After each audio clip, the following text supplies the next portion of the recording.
আজ আমি বড়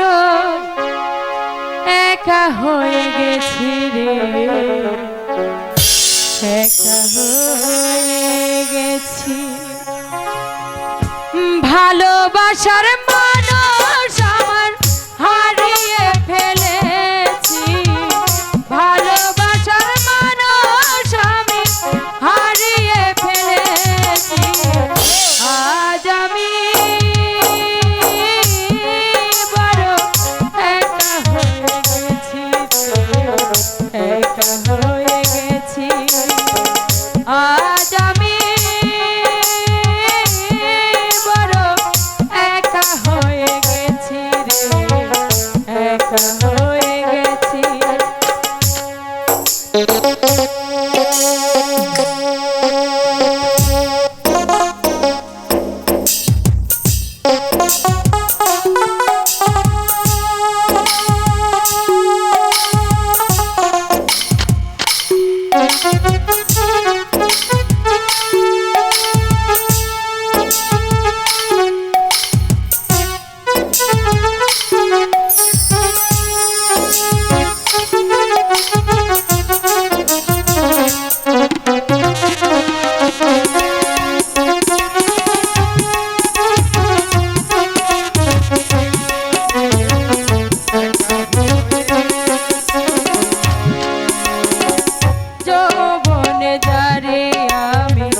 করেছিলাম সাথী, দুজনে গড়েছিলাম কত মধুর প্রীতি।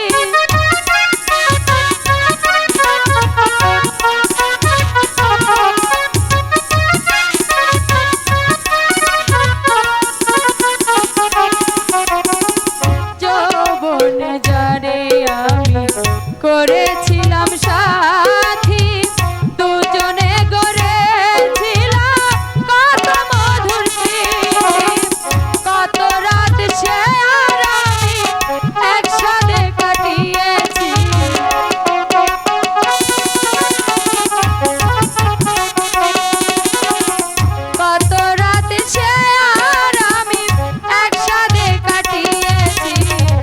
আজ আমি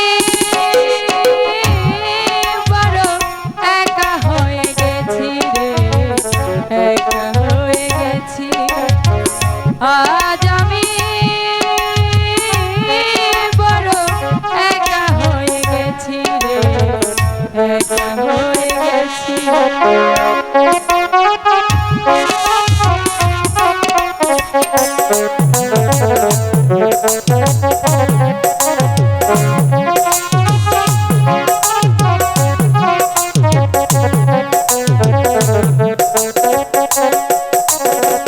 হঠাৎ করে চলে গেল সে যে অনেক দূরে, যেখান থেকে কেউ কোনদিন আর আসে না ফিরে।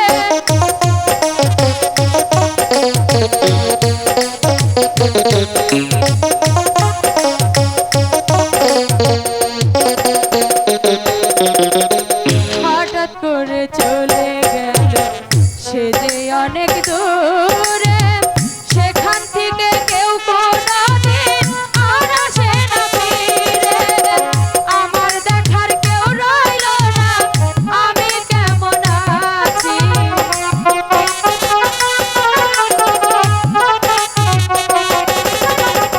আমার দেখার কেউ রইল না, আমি কেমন আছি। আজ আমি বড় একা হয়ে গেছি রে, একা হয়ে গেছি। আজ আমি বড় একা হয়ে গেছি রে, একা হয়ে গেছি। ভালোবাসার মানুষ আমি হারিয়ে ফেলেছি, ভালোবাসার মানুষ আমি হারিয়ে ফেলেছি। আজ আমি বড় একা হয়ে গেছি রে, একা হয়ে গেছি। খোদা, এই কি লিখেছিলে তুমি আমার কপালে? আমি আমার একা ফেলে পরলোকে চলে গেল। এখন আমি এই অবুঝ শিশুটিকে নিয়ে কেমন করে আমি এই রাজ্য সর্বনাশ সর্বনাশ হয়েছে বেগম সাহেবা, সর্বনাশ হয়েছে। কি হয়েছে ইব্রাহিম? শীঘ্র শিশু কামালকে নিয়ে পালিয়ে যান। কেন, কি হয়েছে বাবা ইব্রাহিম? উজির ওমর খা এবং সেনাপতি জাফর আলী খা আপনাদেরকে হত্যা করবে। আমাদেরকে হত্যা করে তাদের কি লাভ? লাভ অনেক। উজির সাহেব হবেন এই বিশাল রূপনগরের নবাব, আর সেনাপতি জাফর আলী খা হবে তার প্রধান উজির। আপনি শিশু কামালকে নিয়ে পালিয়ে যান। ইব্রাহিম, আমি শত্রুর ভয়ে এই স্বামীর গচ্ছিত সিংহাসন ছেড়ে কখনোই যাব না। চোরের মতো আমি পালিয়ে যাব না। মরতে যদি হয় আমি এখানেই মরবো। আপনি কি তাহলে যাবেন না বেগম সাহেব? আপনি কি তাহলে এই রূপনগরের শেষ সম্পদটুকু নষ্ট করে দিতে চান? না না, আমি তা কখনো হতে দেব না। কামালকে বাঁচতে হবে। একদিন ওই জালিম শয়তান বিরুদ্ধে আমাদের রুখে দিতে হবে, ভেঙে দিতে হবে ওদের বিরুদ্ধে। এসো এসো ভাই কামাল, তুমি আমার কাছে এসো। আমি তোমাকে মরতে দেব না, আমি তোমাকে কখনো মরতে দেব না। ইব্রাহিম, তুমি কি করছো? আমার বুক খালি করে কামালকে তুমি নিয়ে যেও না। বেগম সাহেবা, আমি আজ আপনার কোনো কথাই শুনবো না। বিদায় বেগম সাহেবা,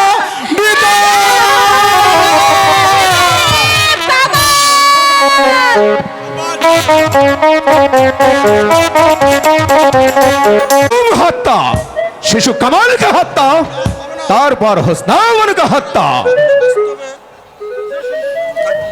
তবেই হবে সেনাপতি জাফর আলী খার পথ হবে একেবারে পরিষ্কার। কামাল, তুমি কোথায়? এখনই তোমার জীবনের ছিড়িমিলেখানা সাঙ্গ করে দেব। না না না না না না, তা হবে না। তোমার আমার স্বপ্ন আর বাস্তবে পরিণত হচ্ছে না। কেন উজির সাহেব? পালিয়ে গেল বলে। শিশু কামালকে নিয়ে ইব্রাহিম পালিয়ে গেল। পালিয়ে গেল? আশ্চর্য, আমি যে ভাবতেও পারছি না, শত শত পাহারাদার থাকা সত্ত্বেও শয়তান ইব্রাহিম কেমন করে কামালকে নিয়ে পালিয়ে গেল। আমিও তাই ভাবছি। জাফর আলী খা ভুল হয়ে গেল। জাফর আলী খা শিশু কামালকে হত্যা করার আগেই থাকবে এই এখন ঠিক আছে। হ্যালো, ওই ইব্রাহিমকে বন্দি করা আমাদের উচিত ছিল। এই ব্যাপার আপনি নিশ্চিত থাকুন। এই বেঈমান দুটোকে খুঁজে ধরে আপনার সম্মুখে করব নির্মমভাবে হত্যা। তাহলে চলো জাফর আলী খা, তাই করতে হবে। যতক্ষণ পর্যন্ত তাদেরকে হত্যা করতে না পারবো, ততক্ষণ পর্যন্ত আমার প্রাণে যে শান্তি নেই, শান্তি নেই, শান্তি নেই। এই সংসারে পুত্র কন্যা কিছুই নেই। একা একা এই একে জীবন আমি কেমন করে সহ্য করব? খোদা, তুমি আমায় একটি উপায় করে দাও। খোদা, তুমি একটু উপায় করে দাও। ওই ওই তো দেখা যাচ্ছে কদমালি চাষার বাড়ি। কদমালি বাড়ি আছো? কদমালি কে কে আমাকে এই নিশিরাত্রে ডাকছেন? আমি ইব্রাহিম। ইব্রাহিম, আসো। এই নিশিরাত্রে এক গরিবের বাড়িতে কেন? এসেছি এই ছেলেটি তোমাকে দান করতে। তাকে তুমি অতি যত্ন করে মানুষ করবে। সে চিরদিন তোমারই থাকবে। আপনি আমাকে ছেলে দান করবেন? এ যে বড় আনন্দের কথা, পরমের সৌভাগ্য। আও ভাই, কিন্তু তার পরিচয় তুমি গোপন রাখবে। এই ছেলেকে তোমার পরিচয় তুমি বহন করবে। ভাইয়া, তুমি আমাকে ফেলে চলে যাবে? সেজন্য কোনো দুঃখ করো না ভাই, আমি মাঝে মাঝে এসে তোমার সাথে সাক্ষাৎ করে যাব। এখন এখন তাহলে আমি আসি ভাই। এসো বাবা, আমার কোলে এসো।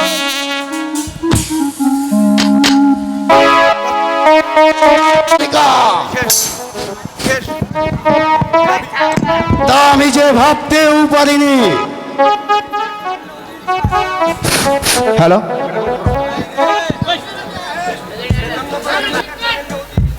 সেজন্য কোনো চিন্তা করবেন না উজির সাহেব। যেমন করেই হোক হ্যালো, সেই শয়তান দুটোকে আমি হত্যা করব।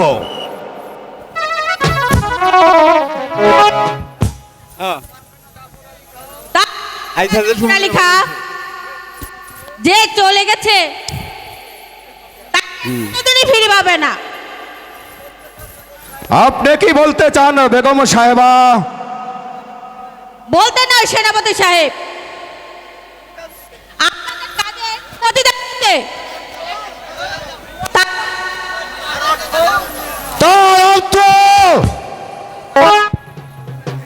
খোদা যার ভাগ্যে মৃত্যু লেখে নাই, শত চেষ্টা করলেও কেউ তাকে মারতে পারবে না। তাই শিশু কামাল আজ জল্লাদের হাত থেকে মুক্ত। আপনি কি চান আমরা ইব্রাহিমকে হত্যা ষড়যন্ত্র করছি? নিশ্চয়, যদি ওই ইব্রাহিম সাহায্য না করত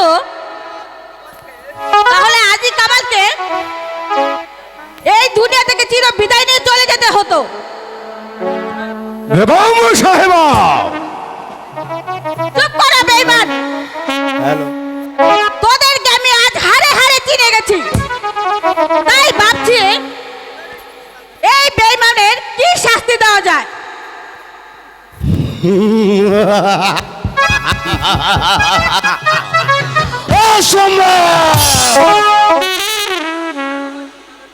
বেগম সাহেবা হয়তো জানেন না যে আপনার জীবন মরণ এখন আমাদের হাতে। আমরা এই নবাব মহলে সবাইকে অর্থের বিনিময় হাত করে ফেলেছি। যদি আপনার ভাগ্যকে সুপ্রসন্ন রাখতে চান তাহলে আমাদের অনুগতভাবেই এই নবাব মহলে থাকতে হবে, নইলে আপনার স্থান হবে ওই অন্ধকার কারাগারে। কি এত বড় সাহস! আমার বেতনভুক্ত কর্মচারী হয়ে তোরা আমাদেরকে বন্দি করতে চাস? এই কে আছিস? কেউ নেই বেগম সাহেবা, আপনার ডাকে কেউ সাড়া দেবে না। প্রহরী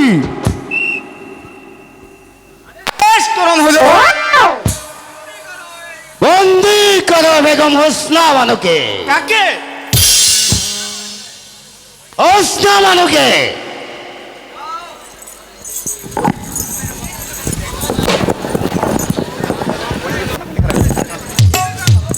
নিয়ে যাও ওই অন্ধকার কারা। আসুন বেগম সাহেবা, আসুন। না না, আমি যাব না। কোনো কথা নয়। ও খোদা, এই কি লিখেছিলে তুমি আমার কপালে? এই কি তোমার লেখা? যারা আমার হুকুমের চাকর ছিল তাদের হাতে আজ আমি বন্দি। তুমি এই নিমখারামদের বিচার করো, বিচার করো খোদা। তুমি এদের শাস্তি দাও। শাস্তি? তার আপনি সচক্ষে দেখে যেতে পারবেন না বেগম সাহেবা। যান ওই অন্ধকার কারাগারে বসে বসে খোদাকে স্মরণ করুন, গিয়ে নিয়ে যাও প্রহরী।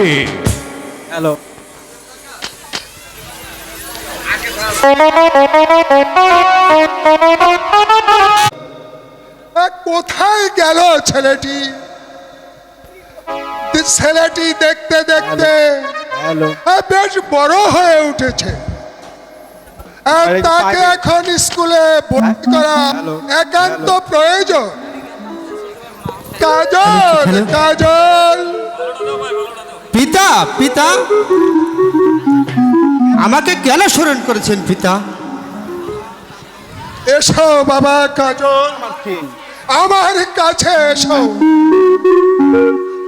কাজল বাবা, তুমি এখন লেখাপড়ার উপযুক্ত হয়েছ। আমার ইচ্ছা তোমাকে স্কুলে পাঠিয়ে লেখাপড়া শিক্ষা দিয়ে উচ্চ শিক্ষায় শিক্ষিত করে একটা আদর্শ মানুষ হিসেবে গড়ে তুলতে চাই। তুমি কি বলো বাবা কাজল? হ্যাঁ পিতা, আমারও মন চাই যে লেখাপড়া করতে। তাহলে চলো বাবা। হ্যাঁ পিতা, তাই চলো। আজই স্কুলে ভর্তি করে দিয়ে আসি।